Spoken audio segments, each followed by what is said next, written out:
सर्वांना नमस्कार. जय नाना. आपण चैतन्यपीठाच्या YouTube वाहिनीवरून आत्मसंवाद ही प्रबोधन मालिका गेल्या सुमारे 6 वर्षापासून प्रसारित करीत आहोत.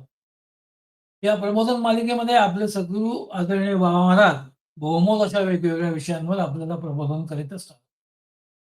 मागच्या पुष्पात आदरणीय बाबा महाराजांनी सतत गेले 2 वर्ष 108 पुष्पांपासून श्री दत्त पुराण याविषयी जे प्रबोधन आपल्याला करीत आहेत, त्याचं शेवटचं पुष्प आपण मागच्या वेळेस प्रसारित केलं आणि बाबा महाराजांनी 2 वर्ष हा ग्रंथ आपल्याला सुंदरपणे समजावून सांगितलं. आजच्या पुष्पापासून चिदानंद उपनिषद याविषयी बाबा महाराज आपल्याला प्रबोधन करणार आहेत. मी त्यांना विनंती करतो की त्यांनी आजच्या पहिल्या भागाला सुरुवात करा. नमस्कार.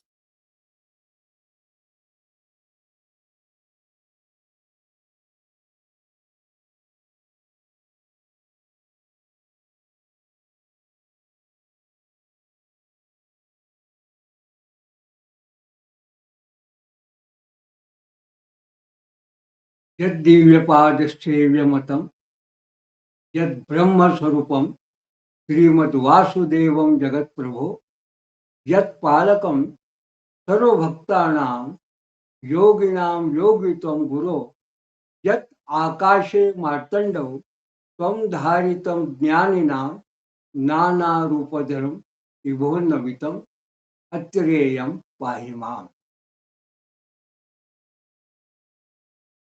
आजपासून आपण एका वेगळ्या विषयाला प्रारंभ करतो आहोत. गेल्या 108 पुष्पांमध्ये आपण स्वामी महाराजांनी अद्भुत अशा त्यांच्या प्रौढ आचार्यांना सुद्धा सीमित करेल अशा भाषेमधला अतिशय आगळा वेगळा असा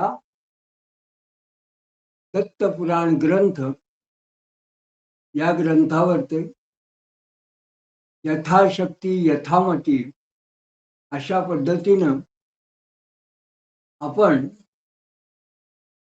त्या दत्तपुराण विमर्श त्या श्लोकांचा अन्वयार्थाधिक आपण त्याचं अवलोकन केलं आणि त्यातला भाष्य पद्धतीने या ग्रंथाचा आपण चिंतन केलं. या ग्रंथांमधून जेव्हा जेव्हा मी अनेक ठिकाणी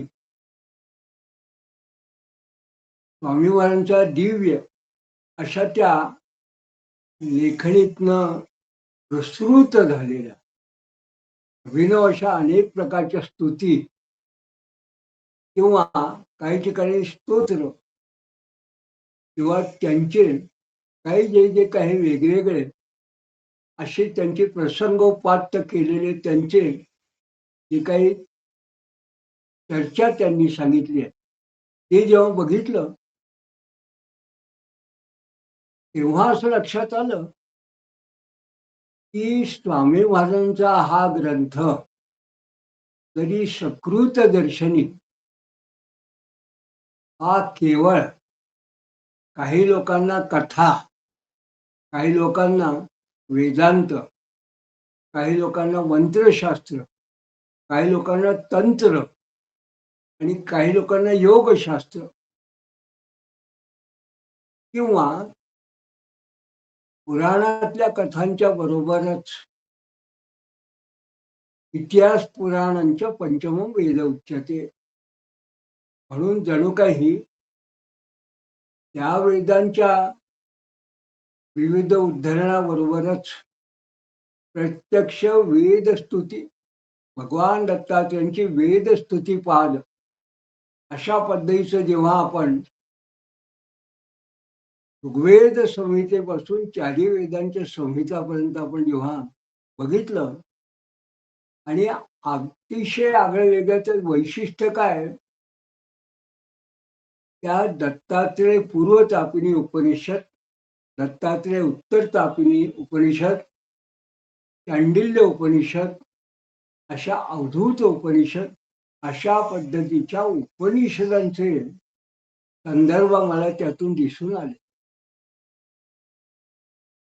म्हणून या दत्तपुराणाचा परामर्श घेत असताना तेव्हा सहज एक असा विचार आला की स्वामी महाराजांनी असं स्वतः नमूद केलं आहे त्यांच्या ग्रंथांमध्ये की प्रत्येक व्यक्तीने आजीवितम त्रयसेव्यम वेदांत गुरु ईश्वराः पूर्वे ज्ञान प्राप्तये पश्चात कृतघ्नता निवर्तये. प्रत्येक गुरुभक्तांनी, प्रत्येक शिष्याने आजीवन वेदांत, सद्गुरू आणि ईश्वर यांची उपासना त्याची काळ धरलीच पाहिजे, ती सोडता कामा नये. का? पूर्वे ज्ञान प्राप्तये, गुरुकृपेमुळे ईश्वर प्राप्ती आणि ईश्वर प्राप्ती बरोबर आत्मज्ञान जे वेदांतांनी सांगितलं आहे, वेदांतात जे सांगितलं ते प्रमाण म्हणून हे जे आहे, हे जे आत्मज्ञान आहे, ते आत्मज्ञान हे प्राप्त होण्यासाठी म्हणून वेदांत, गुरु आणि ईश्वर या तीनही गोष्टींची प्रत्येक शिष्याने काळ धरली पाहिजे. पण महत्वाचं की आपल्याला आत्मज्ञान झालं, आपल्याला गुरुकृपेची प्राप्ती झाली किंवा त्यातलं काही रहस्य काही अंशी का होईना कळलं, तर हे झाल्यानंतर पुढे काय? महाराजांनी सूचक शब्दात असं म्हटलंय, पश्चात कृतघ्नता निवर्तये. हे नंतर आपण मात्र आपल्याला ज्या गुरूंकडून, ज्या वेदांत सांगणाऱ्या ऋषीमुनींकडून, ज्या ईश्वर भगवान दत्तात्रेयाकडून किंवा भगवान श्रीकृष्णाकडून अन्य देवतांची जी पुराणं आहेत, त्या पुराणातून आपल्याला जे ज्ञान प्राप्त झाले आहे त्यांच्याविषयी आपण कृतज्ञ होऊ नये, कारण त्यांच्याकडून आपण काहीतरी प्राप्त केलं आहे. म्हणून पुन्हा पुन्हा आजीवन जीव असेपर्यंत याचं आपण परिशीलन अनुशीलन केलं पाहिजे, याचं चिंतन केलं पाहिजे. सगळ्यात प्रश्न पहिला असा होता की गुरु आणि ईश्वर वेदांत या तिन्हीचा समन्वय असणार असं सर्व सुलभ असं साधन काय असेल? साधारणपणे वेदांत म्हटला की साधारणपणे तीन गोष्टी महत्वाच्या लक्षात येतात. वेदांत म्हणजे वेदांचा अंतिम भाग म्हणजे उपनिषद. वेदांचा अंतिम म्हणजे नंतरचा भाग म्हणजे षड्दर्शन, हे दर्शनशास्त्र. वेदांचा अंतिम भाग म्हणजे इतिहास पुराण, म्हणजे पुराण वगैरे पुराण साहित्य. आपण दत्तपुराण त्यात बघितलं, सुरुवातीचा काही भाग जेव्हा आपण बघितला तेव्हा तर वैदिक विशिष्ट भागामध्ये आपण वेदांची संहिता यांचा सुद्धा कुठे कुठे संदर्भ बघितला. पण उपनिषद म्हटल्यानंतर मग मात्र नेमकं कुठलं उपनिषद, आणि त्यात जर का गुरु आपल्याला समन्वित करायचं असेल, गुरुतत्व ज्यात सांगितलं असेल असं कुठलं उपनिषद, या उपनिषदांचा शोध घेता घेता तेव्हा मला असं लक्षात आलं की फक्त आपल्याला काही उपनिषदही माहिती आहे, त्यांची जी संख्या आहे ती जर पाहिली तर गीता प्रेस गोरखपूर यांनी कल्याणाचा एक विशेष जो उपनिषद अंक आहे त्याच्यामध्ये जवळजवळ 102 उपनिषद त्याच्यामध्ये वर्णन केलेले आहे. आणि रामगीता वगैरे ग्रंथामधून ही उपनिषद संख्या ही कदाचित 1000 सुद्धा असू शकेल. पण त्यात तसं त्यांनी असं म्हटलं की जेवढ्या संहितेच्या शाखा आहेत त्या प्रत्येकाचं उपनिषद आपापला असावं, असं त्यात एक वेगळा विषय मांडला. प्रचलित उपनिषदही आपण म्हणतो, त्यात जर काही उपलब्ध असणारी उपनिषद आहे, त्यात अष्टोपनिषद किंवा दशोपनिषद, शंकराचार्य अन्य आचार्यांचे भाष्य जे आहे, ईशकेन कठमुंडक मांडुक्य, ऐतरेय तैतरीय तलवलकार वगैरे अशी जी काही आहे, बृहदारण्यक आहे, तर ही जी काही उपनिषद ही दशोपनिषद आहे. यांच्याची भाष्य मिळतात. पुढे काही लोकांनी त्याला मायनर उपनिषद असं इंग्रजीत म्हटलं आहे, लघु उपनिषद. त्याच्यामध्ये मग गर्भोपनिषद आहे, अमृतबिंदू उपनिषद आहे, नादबिंदू उपनिषद आहे, असे वेगवेगळे उपनिषद आहेत त्याच्यामध्ये. आणि प्रत्येक उपनिषदाचे काही की जे विषय आहे ते वेगळे आहेत. तेजबिंदू उपनिषद आहे, अमृतबिंदू उपनिषद जेव्हा आपण म्हटलं तेव्हा या सगळे हे लहान लहान उपनिषद आहेत. आणि या प्रत्येक उपनिषदामध्ये यांची भाषा शैली पाहिली तरी छंद या दृष्टीने वेगवेगळे छंद आणि छंदात्मक श्लोक किंवा श्लोक अशा वेगवेगळ्या छंदामध्ये आहे. नानाविधी छंदानी असं जेव्हा म्हणतो आपण. कारण प्रसिद्ध असणारी ईशावास्य उपनिषद जे आहे ते ईशावास्य उपनिषद हे तर यजुर्वेद माध्यंदिनी संहितेत आहे 40वा अध्याय. ईशावास्यमिदं सर्वं यत्किंच जगत्यां जगत तेन त्यक्तेन भुंजीथा. यांना हे वेदांच्या ऋचाच आहे. पण अगदी लहान म्हणजे केवळ 16 ऋचांचं असणारे हे उपनिषद आहे. याच्यापेक्षा एखादं लहान उपनिषद असू शकतं का? तर नारद वज्रसूचो व्रजसूचिको उपनिषद नावाचं उपनिषद जे आहे ते फक्त साधारणपणे 6 ते 8 श्लोकांचं आहे आणि सूत्रात्मक आहे. इतक्या लहान उपनिषदापासून श्वेतश्वेतर उपनिषद किंवा बृहदारण्यक उपनिषद किंवा तैत्तिरीय उपनिषद. तैत्तिरीय उपनिषद हे 3 त्याचे खंड आहे. त्याला वल्ली असं म्हटलं, ब्रह्मानंदवल्ली, आनंदवल्ली. तर त्यात वल्लीचे त्यांनी भाग सांगितले आहे, शिक्षावल्ली. प्रत्येक उपनिषद अशी लहान मोठी आहे. श्वेता तर उपनिषद आहे, त्याची जर भाषा पाहिली आपण तर ती गीतेच्या श्लोकासारखी आहे.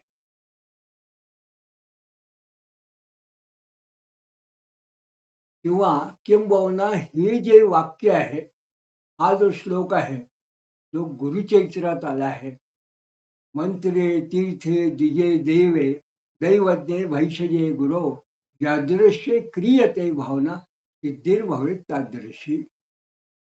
हे जे गुरुचरित्रात आलेला हा श्लोक जो आहे हा उपनिषदातला. हे उपनिषद आपण जसे दत्तपुराणाचे श्लोक वगैरे आहेत तसे आहेत. दत्तपुराणात जी उपनिषद आहे ते काही जी दत्तात्रय पूर्वतापिनी उत्तरतापिनी वगैरे आहे, त्यात काही सूत्र पद्धतीची काही श्लोक पद्धतीची आहे.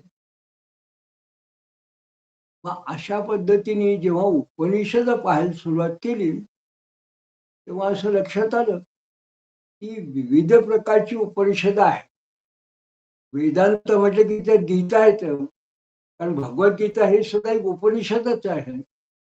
इति श्रीमद भगवद्गीता सुउपनिषत्सु ब्रह्मविद्याया योगशास्त्रे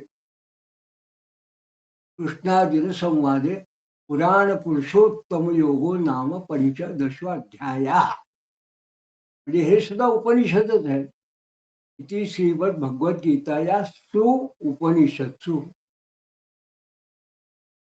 आणि याच्या महात्म्यातच असं सांगितलंय की हे गीतो हे उपनिषद आहे. काय आहे? विशेष काय आहे? सर्वोपनिषदो गावो दोग्धा गोपाल नंदन. सर्व उपनिषद म्हणजे ही जणू काय गाय आहे आणि या गायीचं दूध काढणारा जो दोग्धा आहे हा कोणी गोपाल नंदन आहे म्हणजे भगवान कृष्ण आहे. आणि पार्थो वत्स सुधीर भोक्ता. पार्थ हा अर्जुन, हा वत्स, या हा जो जणू काय ते गायीचं जणू वत्स म्हणजे पाडसच आहे. आणि दुग्धम गीतामृतम महत्व. आणि या उपनिषदांचा जो रस आहे, दूध आहे या गायीचं, उपनिषद रूपी गायीचं जे दूध आहे ते हे गीतामृत आहे. म्हणजे ही भगवद्गीता. तर हे सुद्धा उपनिषदांचा जर रस असेल तर उपनिषदच आहे. म्हणून गीता सुद्धा उपनिषद आहे. गीता तर छंदातच आहे. तिची भगवद्गीता स्तोत्र मंत्रस्य भगवान वेद व्यास ऋषी अनुष्टुप छंदाहा, अशा पद्धतीने अनुष्टुप छंदामध्ये त्यांनी श्लोकगणना केली आहे. तर वेगवेगळ्या छंदात अशी जी उपनिषद आहेत ती पाहिल्यानंतर एक गोष्ट लक्षात आली की इतकी उपनिषद आहे, पण आपण जर एखादं चिंतन करायचं असेल, विशेषतः वेदांत, गुरु आणि ईश्वर, म्हणजे त्या गुरुच्या ठिकाणी असणारा जो ईश्वर किंवा आपण ज्याला मानतो तो भगवान दत्तात्रय, हा आपल्या दृष्टीने जो ईश्वर आहे. हा जो ईश्वर आहे या तिन्हीचा समन्वय असणारं एखादं जर उपनिषद असेल, ते आपण कसं आणि कुठे प्राप्त करावं. आणि मग जणू काही स्वामी महाराजांचीच काहीतरी प्रेरणा असावी म्हणून साधारणपणे 50 वर्षापूर्वी किंवा पहिल्यांदा मी विविध गीता, विविध उपनिषद यांचा अभ्यासाला सुरुवात केली. साधारण 1970 ते 75 या कालावधीत, किंवा कॉलेजच्या वर्षात. गीतापासून सुरुवात करताना गीता रहस्य, इथपासून तर रहस्य उपनिषद, अशा वेगवेगळ्या उपनिषद. आणि त्यानंतर त्या सगळ्या चिंतनाचं मथित म्हणून एक साधारणपणे एक जेव्हा संहितेची निर्मिती झाली, त्याला मी चिदानंद वृत्ती संहिता असं म्हणतो. म्हणून संहिता म्हणजे विविध प्रकारच्या वेदांमधल्या, पुराणामधल्या, आर्ष ग्रंथामधल्या, तंत्र ग्रंथातल्या काही विशिष्ट सूत्रांचं संहतीकरण म्हणजे एकत्रितकरण, बांधणं. आणि अशा पद्धतीने चिदानंद वृत्ती हा एक प्रकारचा ग्रंथ तयार झाला. आणि ती संहिता तयार झाल्यानंतर मग पुन्हा महाराजांच्या कृपेने दुसरा ग्रंथ हा परमोपलब्धी या नावाने पुन्हा ग्रंथ तयार झाला. ज्या ग्रंथाचा विशिष्ट अभ्यास करणाऱ्या त्या कालावधीनंतर एक तिसऱ्या ग्रंथाची रचना झाली. त्याला मी पंचकोशात्मक व्यक्तिमत्व विकासासाठी जो ग्रंथ आहे तो एक वेगळा ग्रंथ पुन्हा लहानसा तयार झाला, एक प्रकारचा सूत्र ग्रंथ. आणि त्याला मग सर्व विद्यार्थ्यांना, अभ्यासकांना सोयीचं होईल म्हणून पंचकोश सिद्धीसाठी अशी जी सूत्र आहे त्याला एक वेगळं असं नाव न देता त्याला TMT, triple self motivation therapy, असे पुस्तकानं घेऊन पंचकोशात्मक व्यक्तिमत्व विकास व्हावा याच्याकरता एक लहानशी ती पुस्तिका 64 सूत्रांची तयार झाली. त्याला आत्मसंजीवनी विद्या किंवा आत्मसंजीवन चिकित्सा असं थोडे वेगळ्या धर्तीचं नाव दिलं. आणि गेल्या या साधारण 2-3 वर्षाच्या प्रवासात पुन्हा जेव्हा दत्त पुराणानंतर आता पुढे काय, उपनिषद कुठे आणि कसं सापडावं हे करताना ही साई महाराजांकडून जी प्रेरणा झाली, किंबहुना करता करवीचा दत्त, मी तो निमित्तेची केवळ, केवळ याच भावनेने जेव्हा पहिला श्लोक लिहायला सुरुवात केली आणि त्या श्लोकाच्या आधाराने हळूहळू जे काही आत्तापर्यंत लक्षात आलेलं, लक्षात राहिलेलं, किंबहुना काहीतरी संचित असणारं असं जे काही ग्रंथांतरीची काही माहिती आहे, त्याचं पुन्हा एक वेळ कुठलं तरी एक संस्करण, संहितीकरण व्हावं अशा पद्धतीने केवळ गुरुपदिष्ठ मार्गाचा अभ्यास करणाऱ्यांच्या दृष्टीने अभ्यासकांसाठी, साधकांसाठी, गुरुभक्तांसाठी, शिष्यांसाठी आणि श्रोत्यांसाठी एक नवीन ग्रंथ म्हणजे चिदानंद उपनिषद. चिदानंद उपनिषद या ग्रंथाची एक मुहूर्तमेढ व्हावी अशा पद्धतीने आज सुरुवात करतो आहे. मुळात उपनिषद काय आहे? तो उपस्थ म्हणजे जवळ, निषद म्हणजे बस. बहुतेक उपनिषदामध्ये गुरु शिष्य किंवा एखादा ऋषी आणि त्याचे शिष्य किंवा सिद्ध साधक हे जवळजवळ बसतात आणि चर्चात्मक पद्धतीने जो संवाद करतात त्याला गुरूंच्या जवळ बसून प्राप्त झालेले जे ज्ञान आहे ते ग्रंथ रूपात जे पुढे प्रकाशित झाले त्याला उपनिषद असं ढोबळमानाने आपण म्हणू शकतो. अशा पद्धतीचं हे चिदानंद उपनिषद याची आपण आता आजपासून सुरुवात करतो आहोत. लघु उपनिषद आहे. या लघु उपनिषदाचा जो विषय आहे हे मूळ मी याकरता मुद्दाम सांगतो की उपनिषद म्हटल्यावरती याचा विषय असावा काहीतरी, नाही तर नेमकं उपनिषदात काय आहे याच्यात जर उत्सुकता आपल्याला राहणार नाही. तो काही वेदांताचाच भाग आहे किंवा ते नुसतं पारंपरिक वैदिक साहित्य आहे असं वाटेल. म्हणून सर्वसामान्यांसाठी म्हणून मुद्दाम त्याचा विषय मी सांगतो. या चिदानंद उपनिषद या उपनिषदाचा मूळ विषय हा गुरुभक्ती योग रहस्य असा हा विषय आपण धरून यापुढे आपण या उपनिषदाला सुरुवात करतो आहोत. किंवा या उपनिषदाच्या पहिल्या श्लोकामध्ये आपण आपले स्वामी महाराज आहे परात्पर गुरु आणि भगवान दत्तात्रय यांना वंदन करून आता आपण या उपनिषदाची सुरुवात करतो आहोत. नमो ब्रह्मण्य देवाय क्षराक्षर स्वरूपिणे वैश्वानराय सद्गुरो वासुदेवाय नमो नमः. या ठिकाणी आपण ब्रह्मण्य देवाय असं म्हणतो. हे स्वतःच ब्रह्म ब्रह्मा शिव वसिष्ठ शक्तिश्चैव पराशर व्यास शुक गौड सवितम गोविंदश्चैव शंकराः.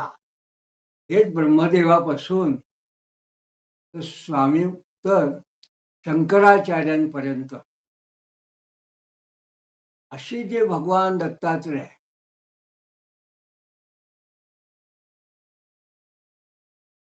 ब्रह्म ब्रह्मा शिव जे ब्रह्मा विष्णू महेश अशा 3 स्वरूपात असणारे भगवान दत्तात्रय आणि शंकरा म्हणजे शंकराचार्यपर्यंत का तर शंकराचार्यांनी सुद्धा त्यांच्या दत्तात्रेय सहस्त्रनामात ज्यांची स्तुती केली आहे त्यांच्यापर्यंत ही जी आचार्य परंपरा आहे, म्हणून ते पहिले आचार्य असं म्हटलं गेलंय ब्रह्मांड पुराणात की कृतयुगामध्ये भगवान दत्तात्रेय, त्रेतायुगामध्ये वसिष्ठ, द्वापार युगामध्ये भगवान वेदव्यास आणि कलियुगामध्ये शंकराचार्य हे आचार्य आहेत. ही जी आचार्यांची परंपरा आहे त्याचे पहिले आचार्य, म्हणून त्यांना आपण ब्रह्मण्य देवाय असं म्हटलं. देवही आहे, ब्रह्मस्वरूपही आहे, तेच ब्रह्मदेव आहेत. ब्रह्मा विष्णू महेश तेच आहेत. आणि क्षराक्षर स्वरूपिणे स्वामिमो पुरुषो लोके क्षरक्षाक्षरे एवच क्षर सर्वाणि भूतानी कूटस्थो अक्षर उच्यते. ते क्षर स्वरूपातही आहेत आणि अक्षर स्वरूपातही आहेत असे. आणि प्रत्येकाच्या शरीरामध्ये वैश्वानर स्वरूपामध्ये आहे. ते कोण? अहम वैश्वानरो भूत्वा प्राणीनाम देहमाश्रिता. अशा वैश्वानर स्वरूपात सुद्धा जे आहे असे जगद्गुरु जे भगवान दत्तात्रेय असा ईश्वर आणि सद्गुरो वासुदेवाय नमो नमः. आणि तसेच हे वासुदेवान सरस्वती जे आपले परात्पर सद्गुरू आहेत त्यांना आपण नमन करतो आहोत. त्यांचा नमस्कार असो. अशा पद्धतीने आपण नमन करून आता आपण दुसऱ्या श्लोकाकडे वळू. एकदा कश्चित समये नर्मदा तटतटे नंदिकेश्वर निकटे चिदानंद पश्यता. ते एकदा केव्हा तरी नर्मदाच्या तटावरती कुठल्या तरी एका काळामध्ये ज्या ठिकाणी नंदिकेश्वर या नावाचं देवालय पुराणांतरी अस्तित्वात आहे त्याच्या जवळ चिदानंद नावाचा एक साधक जो आहे याने असं बघितलं. चिदानंद पश्यताम एक सिद्ध निराहारी रेवा तीर्थ विहारी सिद्धासनस्थ तटस्थ उपविश्यस्थ विलोकिता. त्यांनी एक सिद्ध असा निराहारी जो त्याच्यावर असं वाटतं की हा कसा आहार घेतो आहे, याला काही आहार मिळतो की नाही, जणू काही निराहार कुठल्याच प्रकारचा आहार घ्यायचा नाही असं जणू की याचं व्रत आहे. असा रेवा तीर्थ विहारी. हा रेवा तीर्थ म्हणजे नर्मदेचे वेगवेगळे तीर्थ त्यांचा सतत भ्रमण करतो आहे. अशा ठिकाणी यांचा जणू काही प्रदक्षिणा करतो आहे, यांच्या ठिकाणी फिरतोय हिंडतो आहे असा रेवा तीर्थ विहारी. आणि हा कसा भेटला? सिद्धासनस्थ तटस्थ. एक प्रकारचं तटस्थ असा सिद्धासन लावून मांडी घालून उपविश्यस्थ असं त्या चिदानंदानं बघितला विलोकिता. तेन पश्येन चिदानंदेन भक्तिभावेन वंदिता. तेव्हा त्यांना पाहून चिदानंद या साधकाने जेव्हा भक्तिपूर्वक त्याला नमस्कार केला आणि मग त्याला हा साधक चिदानंद आहे तो पृच्छंती पश्चात पृच्छंती मनोभावेन गुरुमार्ग ग्रंथिता. आणि मग तो मनोभावेनं मनपूर्वक त्यांना असं विचारतो आहे किंवा त्यांनी त्यांना असं विचारलं की ग्रंथांतरी वेगवेगळ्या ग्रंथांमध्ये जो नेमका गुरुमार्ग आहे याच्याबद्दल मला काहीतरी सांगा. या संदर्भामध्ये जेव्हा हा चिदानंद साधक जो आहे हा जेव्हा विचारतो तेव्हा चिदानंद असं म्हणतो. चिदानंद उवाच हो स्वामीन ब्रह्मरूपस्थम मनुष्यरूपेण आगता गुरु भक्ती योग रहस्यम प्रकाश कुरु शरणागता. हो स्वामीन, अहो स्वामीन, प्रत्यक्ष ब्रह्मदेवाच्या रूपात प्रत्यक्ष ब्रह्मस्वरूप जणू काही दत्तात्रेयच ब्रह्मानंदम परमसुखदम असं ज्यांचं स्वरूप आहे ते ब्रह्मस्वरूप तुम्ही जणू काही मनुष्य स्वरूपामध्ये आलेला आहात आगता. आणि आता मला गुरु भक्ती योग रहस्य गुरूंची भक्ती कशी करावी विशिष्ट या गुरुभक्ती योगामध्ये विशेष ते काय आहे विशेष प्रकारची त्याचं काही रहस्य जे आहे प्रकाश कुरु शरणागता त्याचा मला त्याचा मला प्रकाश करा त्याचा मला उपदेश करा माझ्या बुद्धीत प्रकाश करा म्हणजे मला त्या दिशेने तुम्ही मला सांगा. या ठिकाणी जेव्हा त्या महात्म्याला चिदानंदाने विचारलं तेव्हा हा महात्म्या असं म्हणतो सिद्ध अवधूत वाच. तेव्हा हे सिद्ध अवधूत असे म्हणतात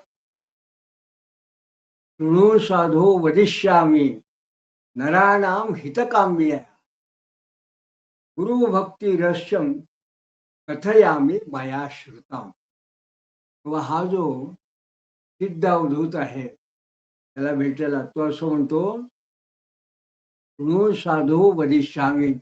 रे साधका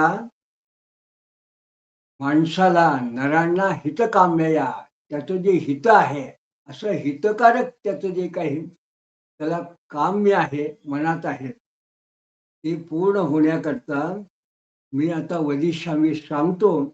काय सांगतो गुरु भक्ती रहस्यम कथयामी. तुला आता गुरुभक्तीचं रहस्य सांगतो मया श्रुतम जे मी ऐकलेलं आहे. ते त्यांनी सुद्धा सिद्धांनी एक प्रकारे वेगवेगळ्या ठिकाणून ज्यांनी श्रवण केलेलं ऐकलं आहे अशा पद्धतीने ते म्हणतात. सुरुवात करताना ते असं म्हणतात यश देवे पराभक्ती यथा देवे तथा देहे यथा देवे तथा गुरु कथिता ग्रंथांतरा. त्या म्हणतात वेगवेगळ्या ग्रंथांमध्ये जे जे मी ऐकलं आहे ते मला त्या ग्रंथातून जे मला सापडलं आहे त्यात असं म्हटलंय की पराभक्ती जी असते प्रत्यक्ष त्याला मग भक्ती आहे पराभक्ती. यश देवे पराभक्ती कशी करावी तर यथा देवे तथा देहे. माणूस जसा स्वतःच्या देहाला जसे उपचार करतो तसे त्यांनी देवांना करावे. हे झाले भक्तीचं लक्षण. कुठलं लक्षण पराभक्तीचं लक्षण. मग योग म्हणा किंवा नारदीय भक्ती सूत्रामध्ये जे सांगितलं आहे तेव्हा 9वीदा भक्तीमध्ये वेगवेगळ्या प्रकारच्या भक्ती आहेत. मग मधुरा भक्ती वेगळी आहे. अर्चनम वंदनम दास्यम पादसेवनम वगैरे या सगळ्या वेगवेगळ्या प्रकारच्या भक्ती आहेत.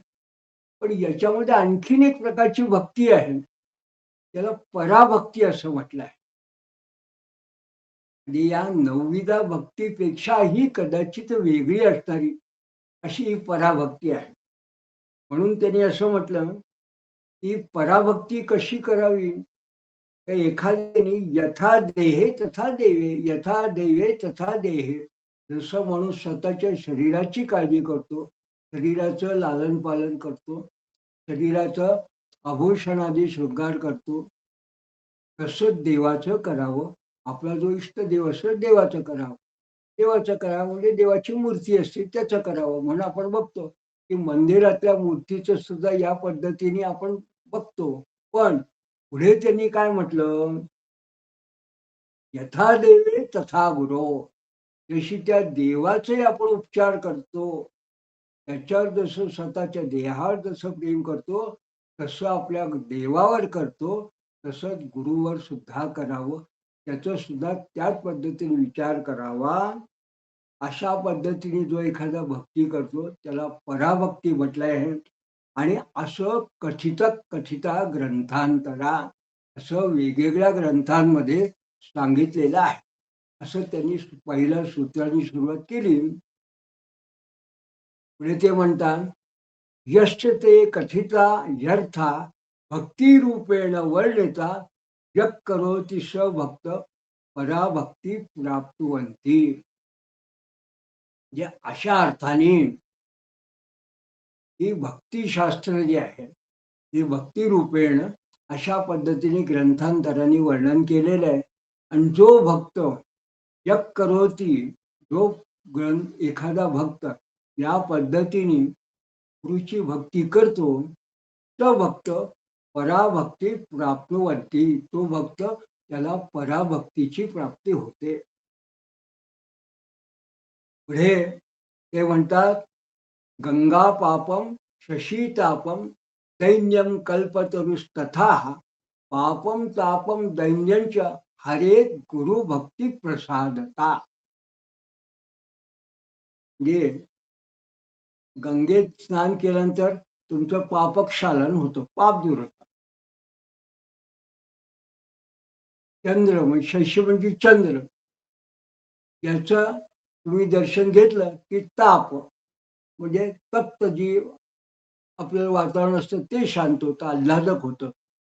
आणि कल्पतरू जो आहे त्याच्याकडे जर आपण गेले, इच्छा व्यक्त केली तर आपल्याला समृद्धी प्राप्त होते. पण गंगा ही जरी पाप दूर करणारी असेल तरी एखाद्याला भक्ताला गंगेकडे जावं लागतं. मग चंद्र हा जरी तुमचा ताप, तुमचा दाह कमी करणारा असला तरी पौर्णिमेचा चंद्र त्याबद्दल म्हटलंय, पौर्णिमा चंद्र उगवायची वाट पाहावी लागते, तोपर्यंत शीतलता येत नाही. आणि कल्पतरूकडे जर तुम्ही गेला आणि तुमच्या मनातली इच्छा त्या कल्पतरूसमोर व्यक्त करावी लागते.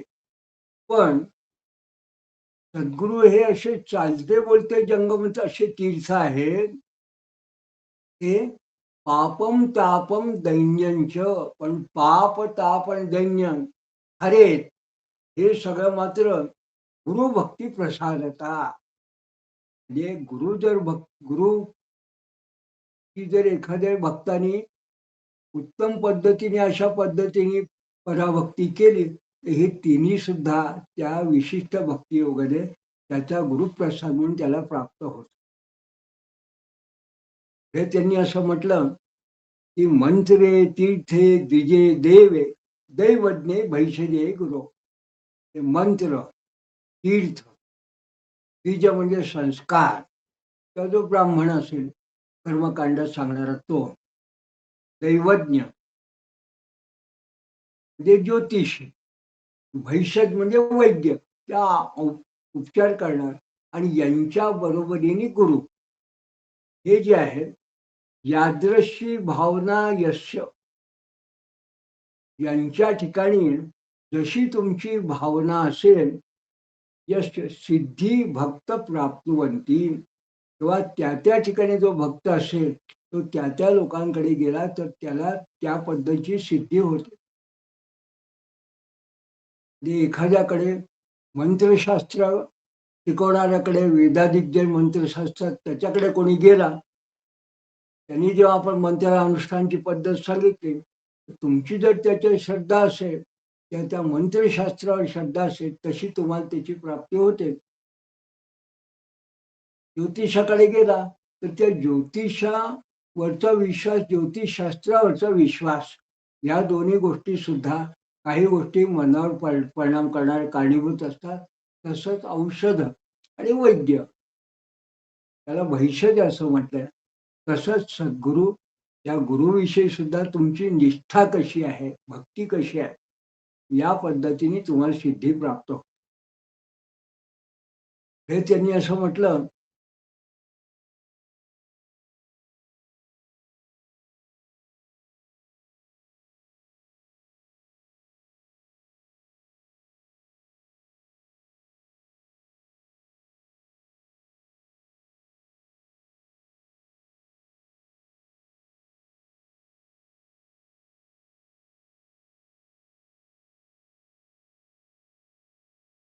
ईश्वराची ब्रह्मदेव जो आहे ते उत्पत्ती करतो, विष्णू पालन करतात आणि शंकर त्याचं संहार करतात.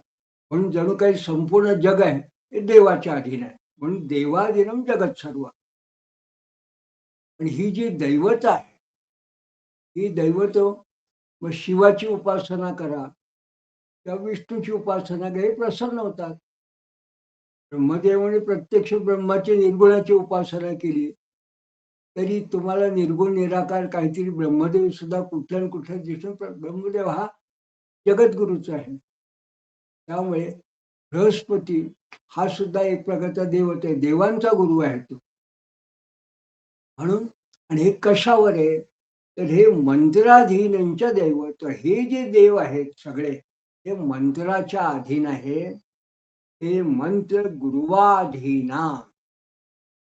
आणि जो सद्गुरू असतो ते सगळ्या प्रकारचे मंत्र वेगवेगळ्या प्रकारच्या शास्त्राचे वेगवेगळे जे गुरु असतील ते सगळे मंत्र कोणाच्या अधीन आहे गुरूंच्या अधीन आहे.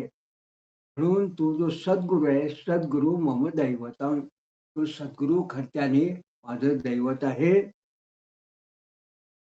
गुरु वक्रस्थितम मंत्र प्राप्यते गुरुप्रसादता तत्प्रसादात सद्भक्तम देहीच ब्रह्ममयो भवे.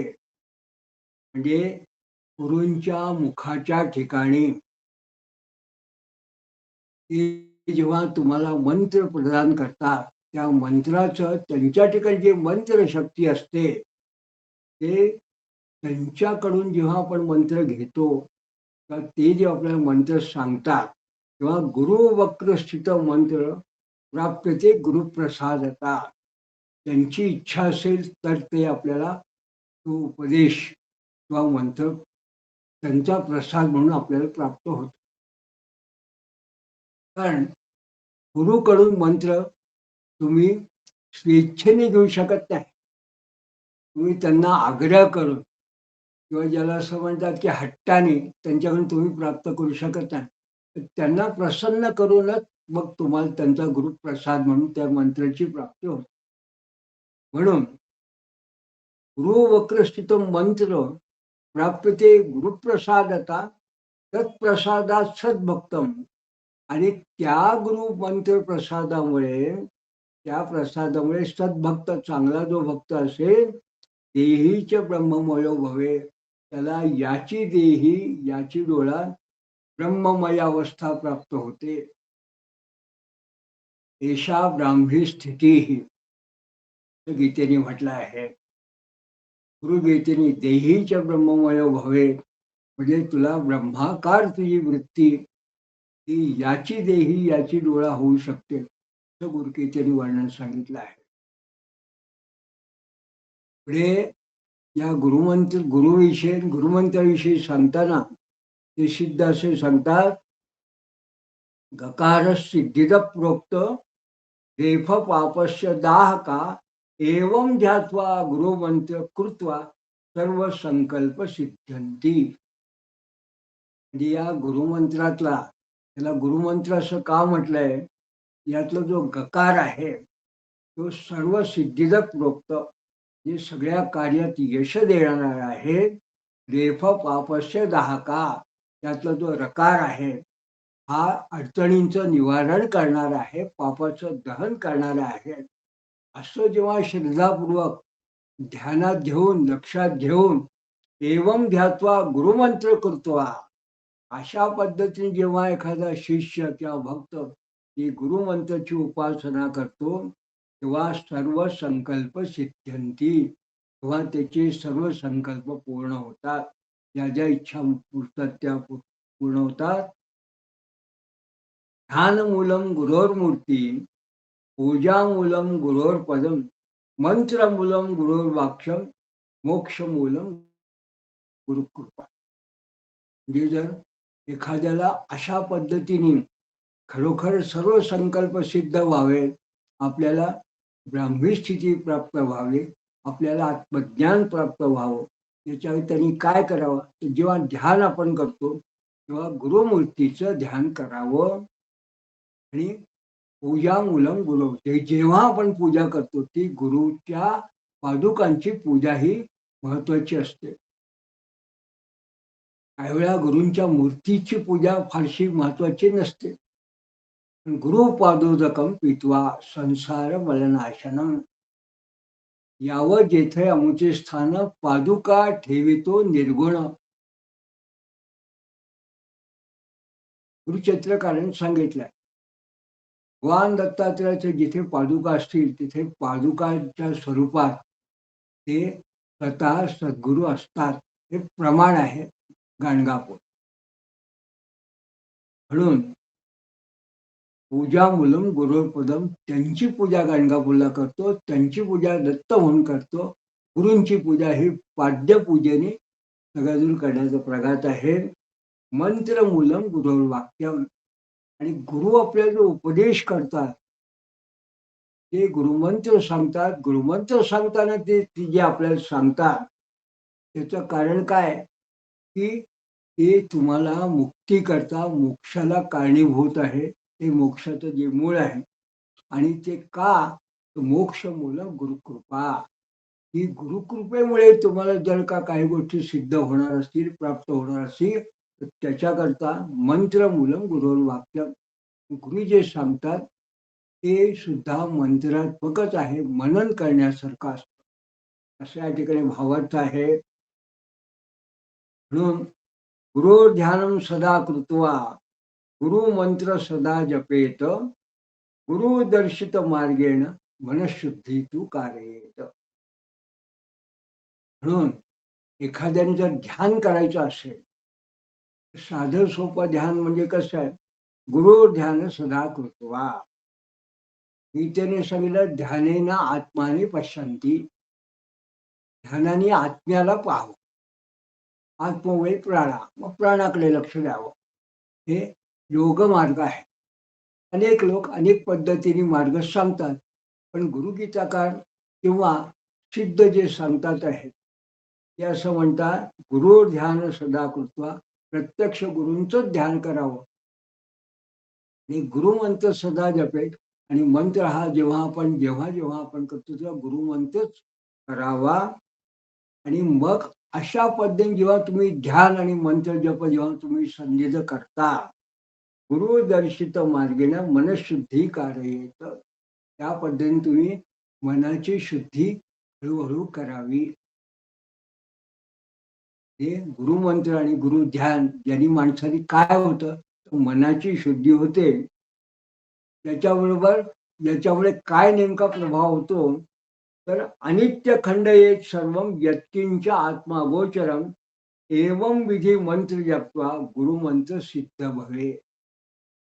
याबरोबर तर ज्या गोष्टी आहेत, अनित्य खंडयेत सर्वं यत्किंचित आत्मा अगोचरम, म्हणजे गोचर म्हणजे प्रत्यक्ष दिसतात, पण ज्या काही गोष्टी दिसत सुद्धा नाही, या सुद्धा आपल्याला ज्या मनात असं वाटतं, त्या सगळ्या ज्या असतात त्या जणू काही अनित्य, त्या नित्य नाहीचे, पण नेहमी करता नाहीचे.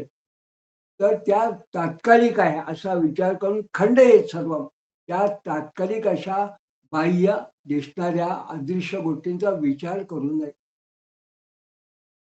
त्याचं ध्यान करावं, गुरुवंताचा जप करावा.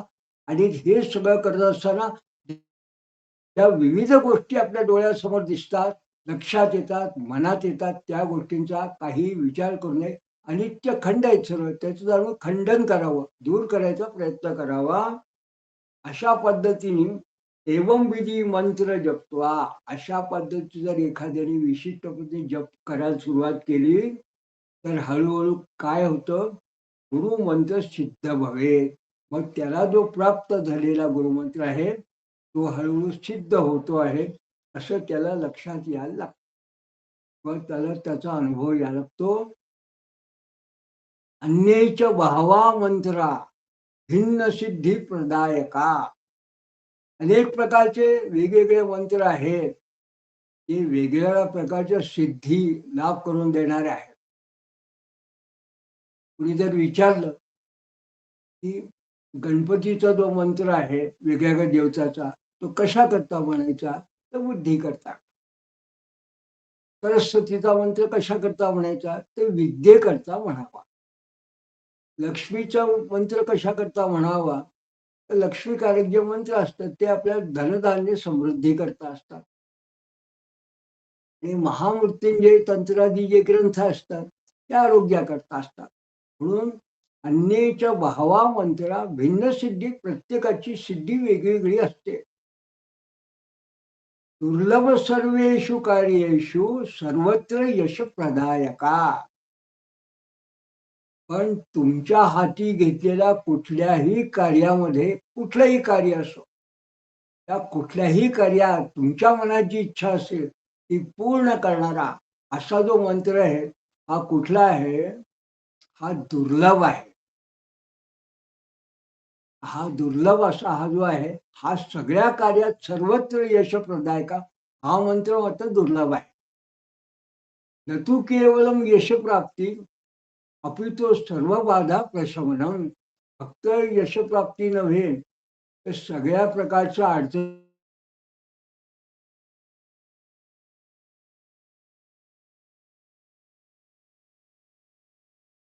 असती ते सिद्ध करणारा कुठला मंत्र आहे? केवल गुरुमंत्र जपयित्वा. फक्त गुरुमंत्रच असा एक मंत्र आहे, तो जणू काही सर्व बाधा प्रशमनम, सर्व प्रकारच्या यशप्राप्ती आणि सर्व संकल्प सिद्धांतींची सिद्धी करून देणारा केवल गुरुमंत्र असा हा मंत्र आहे, जपयित्वा. याच्यात विशेषते काय आहे? त्या गुरुमंत्राच्या याच्यामध्ये गुरुमंत्राची व्याख्या करताना असं जेव्हा म्हटलं की गणेशो वाग्निना युक्तो विष्णू नाम समन्वितम गकार रकार उकारांच्या तळो अक्षरम इदम उच्यते. हा गुरुमंत्रामध्ये गुरु का असं म्हटलंय? साधा मंत्र असं काय म्हटलंय? दत्त मंत्र, दत्तात्रय मंत्र, लक्ष्मी स्तोत्र मंत्र, गणेश मंत्र. पण हा गुरुमंत्र म्हणजे असं का म्हटलं? गुकार त्याच्यामध्ये गकार रकार उकार अशी 3 अक्षर आहेत. जणू काय इदम असे 3 आहेत. तर याचा काय संदर्भ आहे? तर गकार जो आहे हा गणेश, रकार आहे हा अग्नी आणि उकार म्हणजे अव्यक्त असा विष्णू. या तिघींची जणू नावं आणि यांचा संदर्भ म्हणून ककार रकार उकार हे 3 अशा प्रकारची अक्षरं आणि व्यंजन त्यात आले, स्वर व्यंजन त्यात आहे. गणेशो वाग्निना युक्तो विष्णू नाम समन्वितम ककार रकार उकारांच्या त्रयो अक्षरम इदम उच्यते. आणि मग यात विशेष का असायचं कारण आहे या गुरु शब्दामध्ये? तर गकार सिद्धीद प्रोक्त. गकार हा कुठल्याही कार्यात यश देणार आहे. रकार पापस्य दाहका. रकार हा जो आहे तो पापाचं म्हणजे अडचणचं निवारण करणारा आहे. उकार अव्यक्त पालकंच. आणि उकार हा अव्यक्त असा अदृश्यपणे तुमचं पालन पोषण करणारा, रक्षण करणार आहे तुमचं, असं असं या गुरुमंत्र विशेषते, असं या गुरुमंत्राचं वैशिष्ट्य आहे. एतत् सर्व लक्षणम गुरुमंत्रस्य विशेषता. म्हणजे ही अशा प्रकारचे सगळे लक्षणं हे विशेष गुरुमंत्रामध्ये दिसून येतात. हे गुरुमंत्राचं वैशिष्ट्य आहे, ही याची विशेषता आहे. म्हणून यज्जपती सर्व भावेन, ते लोक किंवा जो हा याचा गुरुमंत्राचा जप करतो, आपापल्या गुरुकडून प्राप्त झालेल्या गुरुचा जो जप करतो, हवेन लभते वांछित मंत्र सिद्धी. लभते वांछित मंत्र सिद्धी. त्याला त्याच्या मनात जी इच्छा असेल त्याप्रमाणे त्याला त्या गुरुमंत्राचा जो प्रसाद आहे, त्याचा जो लाभ आहे, त्याचा प्रभाव आहे, हा प्राप्त होतो. अशा प्रकारे या गुरुपौर्णिमेच्या निमित्ताने आज आपण श्री चिदानंद उपनिषद या एका नवीन विषयाची सुरुवात केली आहे. आणि आज आपण गुरुभक्ती रहस्य या विषयावरती चिंतन करताना आजच्या या पहिल्या भागात किंवा पहिल्या पुष्पामध्ये आपण गुरुमंत्रविषयक काही चिंतन इथे केलं. पुढे हे चिदानंद आणि चिद अवधूत यांच्यातला काय संवाद पुढे होतो आहे ते आपण आता पुढच्या पुष्पात पाहणार आहोत. अवधूत चिंतन श्री गुरुदेव